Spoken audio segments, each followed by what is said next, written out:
नमस्कार। SPT news पर आपका स्वागत है। पेश है 2 फरवरी सोमवार दोपहर 1:15 बजे राजस्थान की बड़ी खबरें। श्रीगंगानगर बीकानेर नेशनल हाईवे 62 पर सोमवार सुबह घने कोहरे ने मौत बनकर दस्तक दी। पालीवाला बस स्टैंड के पास करीब 8:30 बजे राजस्थान रोडवेज की बस और एक ट्रक के बीच भीषण भिड़ंत हो गई। इस दर्दनाक हादसे में ट्रक चालक की जान चली गई, जबकि रोडवेज बस के चालक परिचालक समेत 10 लोग गंभीर रूप से घायल हो गए। जानकारी के अनुसार सोमवार सुबह हाईवे पर कोहरा इतना घना था कि कुछ मीटर की दूरी पर भी साफ दिखाई नहीं दे रहा था।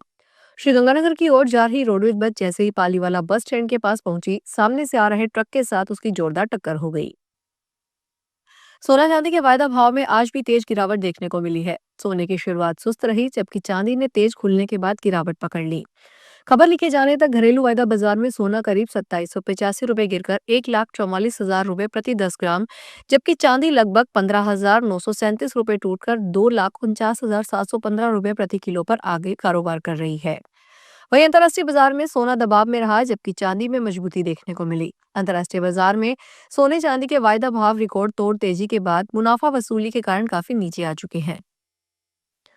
वित्त मंत्री निर्मला सीतारमण द्वारा केंद्रीय बजट 2026 पेश किए जाने के बाद अब पूरे राजस्थान की निगाहें उप मुख्यमंत्री और वित्त मंत्री दिया कुमारी पर टिकी है। राजस्थान विधानसभा बजट सत्र 28 जनवरी से शुरू हो चुका है और अब 11 फरवरी 2026 को राज्य का पूर्ण बजट पेश किया जाएगा। भजनलाल सरकार के इस कार्यकाल के तीसरे बजट से प्रदेशवासियों को सौगातों के पिटारे की उम्मीद है। यह बजट न केवल राज्य की वित्तीय स्थिति का लेखा जोखा होगा, बल्कि 2047 तक राजस्थान को एक विकसित और समृद्ध राज्य बनाने का विजन डॉक्यूमेंट भी होगा। राजस्थान में सर्दी का असर एक बार फिर तेज होने जा रहा है। मौसम विभाग ने कल 3 फरवरी को प्रदेश के 15 जिलों में घना कोहरा छाने की चेतावनी जारी की है। अलवर, बारां, भरतपुर, बूंदी, दौसा, डीग, धौलपुर, झालावाड़, झुंझुनू, करौली, खैरतल, तिजारा, कोटा, कोटपुतली, बहरोड, सवाई माधोपुर और सीकर में सुबह और देर रात तक दृश्यता कम रहने की संभावना है। कोहरे के कारण सड़क और रेल यातायात प्रभावित हो सकता है। मौसम वैज्ञानिकों के अनुसार 2 फरवरी को एक और बैक टू बैक पश्चिमी विक्षोभ सक्रिय होने की प्रबल संभावना है। केजड़ी बचाओ आंदोलन के तहत आज बीकानेर बंद है। व्यापारिक संगठनों ने समर्थन दिया है। शहरी क्षेत्र के सरकारी व निजी स्कूलों में आधे दिन की छुट्टी घोषित की गई है। पुलिस ने कानून व्यवस्था बनाए रखने के लिए पुख्ता इंतजाम किए हैं।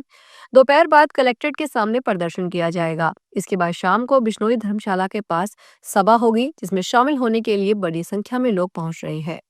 बीकानेर सहित पश्चिमी राजस्थान में सोलर कंपनियां नए प्रोजेक्ट लगाने के दौरान बड़े पैमाने पर खेजड़ी के पेड़ों की कटाई कर रही है।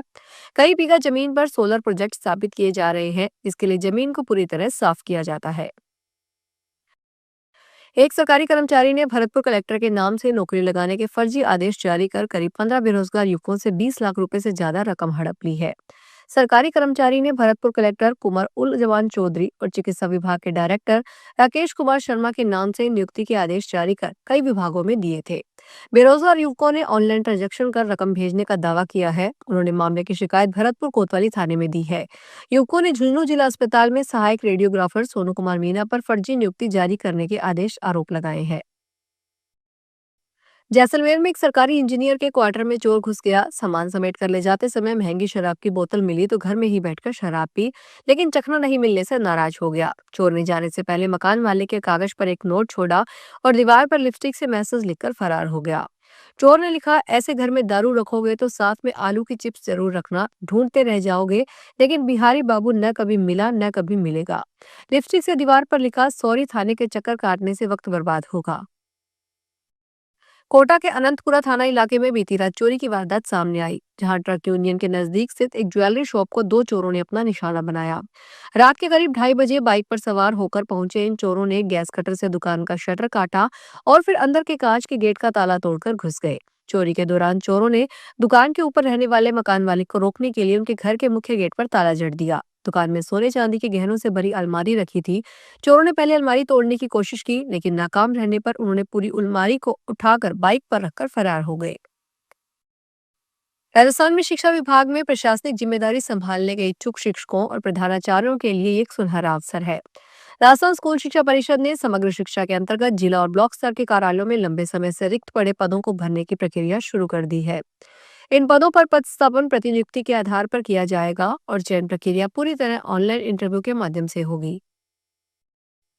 लबान क्षेत्र में दिल्ली मुंबई एक्सप्रेसवे के लंबान इंटरचेंज से कुशलता सवाई माधोपुर तक वन वे यातायात एक सप्ताह में शुरू करने की तैयारी है। गौरतलब है कि लबान से गोपालपुरा कोटा तक यातायात साल भर पहले से ही शुरू किया जा चुका है।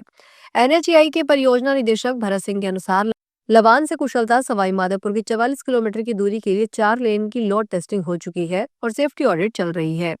उनके क्लियरेंस के बाद यहां तक एक तरफ वाहनों की आवाजाही इसी सप्ताह में करने की तैयारी है। Indira Gandhi international open university मुक्त विश्वविद्यालय की ओर से UG PG open distance learning विभिन्न ऑनलाइन कोर्सेज और आईओपी प्रोग्राम्स में एडमिशन के लिए आवेदन की लास्ट डेट 15 फरवरी तक एक्सटेंड कर दी गई है। जो भी छात्र इग्नू से अपनी पढ़ाई पूरी करना चाहते हैं वे 15 फरवरी तक फिर एडमिशन के लिए रजिस्ट्रेशन कर सकते हैं। इग्नू से पढ़ाई के लिए ऑनलाइन और ओपन डिस्टेंस लर्निंग प्रोग्राम्स उपलब्ध हैं। सामान्यतः समाज में लोगों के मन में मस्तिष्क में और पुलिस की रौबदार छवि कायम है और आमजन पुलिस थाने में कदम रखने से हिचकिचाता है। लेकिन डिडवाना पुलिस ने इसके ठीक उलट एक ऐसा काम किया है जिसकी सराहना अब हर कोई कर रहा है। दरअसल डिडवाना में एक दिव्यांग नदीम ने जीवन में कभी पुलिस थाना नहीं देखा और उसने अपनी यह इच्छा गश्त कर रहे थाना प्रभारी राजेंद्र सिंह कमांडो को बताई तो थाना प्रभारी ने खुद अपनी पीठ पर उसे बैठाकर पूरे पुलिस थाने की सैर करवाई और पुलिस के कामकाज की भी जानकारी दी।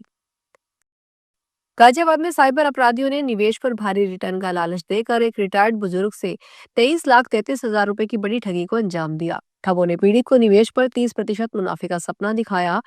पीड़ित 70 वर्षीय बुजुर्ग खोड़ा निवासी सुरेश चंद्रशेखर ने पुलिस को बताया कि उन्हें एक व्हाट्सएप ग्रुप में शामिल किया गया था जहां खुद को स्टॉक मार्केट विशेषज्ञ बताने वाले कथित प्रोफेसर प्रेम प्रकाश एक फर्जी प्लेटफॉर्म के जरिए निवेश की सलाह दी।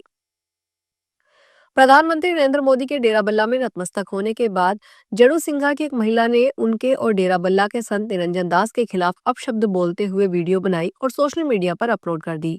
सोशल मीडिया पर वीडियो वायरल होने के बाद अलग अलग जत्थेबंदियों ने महिला के खिलाफ रोष जाहिर करते हुए थाना आदमपुर पुलिस को शिकायत दी है। देर रात थाना आदमपुर की पुलिस महिला को पकड़ थाने ले आई और केस दर्ज करने की प्रक्रिया शुरू कर दी। जम्मू और कश्मीर के बारामूला जिले में सोमवार सुबह 4.6 तीव्रता का भूकंप आया। अधिकारियों ने बताया कि भूकंप सुबह 5:35 पर आया और इसका केंद्र पट्टन इलाका था। अधिकारियों ने बताया कि भूकंप से अभी तक किसी के नुकसान की कोई खबर नहीं है। वहीं निकोबार द्वीप समूह में भी 4.6 तीव्रता का भूकंप आया। सोमवार को सुबह लगभग 3:30 बजे अंडमान और निकोबार द्वीप समूह में झटके महसूस हुए। इसका केंद्र 10 किलोमीटर की गहराई पर था। फिलहाल इस बुलेटिन में इतना ही, फिर हाजिर होंगे बड़ी खबरों के साथ।